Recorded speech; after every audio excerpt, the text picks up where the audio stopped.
ایک شخص نے رحمت عالمیان صلی اللہ علیہ وآلہ وسلم کی بارگاہ میں حلق یعنی گلے میں درد کی شکایت کی تو آپ صلی اللہ علیہ وآلہ وسلم نے ارشاد فرمایا، قرآن پڑھنا اختیار کرو۔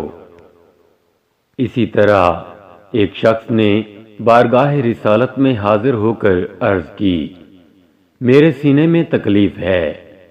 ارشاد فرمایا، قرآن پڑھو۔ اللہ پاک فرماتا ہے، وَشِفَاءٌ لِمَا فِی الصُّدُورِ، بلکہ قرآن کریم تو مختلف بیماریوں کی بہترین دوا بھی ہے، جیسا کہ فرمان مصطفیٰ صلی اللہ علیہ وآلہ وسلم ہے، خیر الدواء القرآن، یعنی بہترین دوا قرآن کریم ہے۔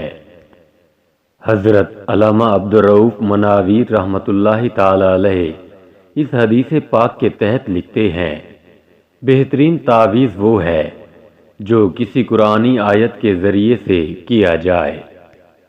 چنانچہ پارہ 15 سورہ بنی اسرائیل کی آیت نمبر 82 میں ارشاد باری ہے، وَنُنَزِّلُ مِنَ الْقُرْآنِ مَا هُوَ شِفَاءٌ وَرَحْمَةٌ لِلْمُؤْمِنِينَ۔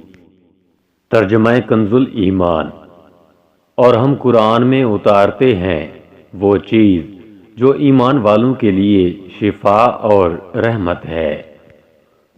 تو قرآن مجید دل، بدن اور روح سب کے لیے دوا ہے۔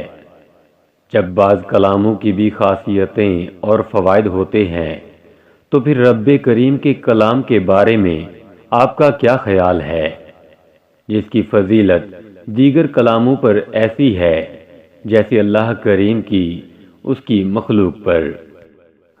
قرآن پاک میں کچھ ایسی آیات ہیں جو خاص امراض اور مصیبتوں کے خاتمے کے لیے ہیں۔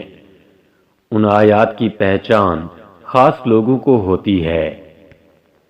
اللہ پاک سے دعا ہے کہ وہ ہمیں قرآن پاک کو خشوع و خضوع کے ساتھ پڑھنے، اس کے احکامات کو سمجھنے اور ان پر عمل پیرا ہونے کی صحیح معنوں میں توفیق عطا فرمائے، اور تمام امت مسلمہ پر اپنا خاص فضل و کرم فرمائے، آمین، بجاہ نبی الامین صلی اللہ تعالی علیہ وآلہ وسلم۔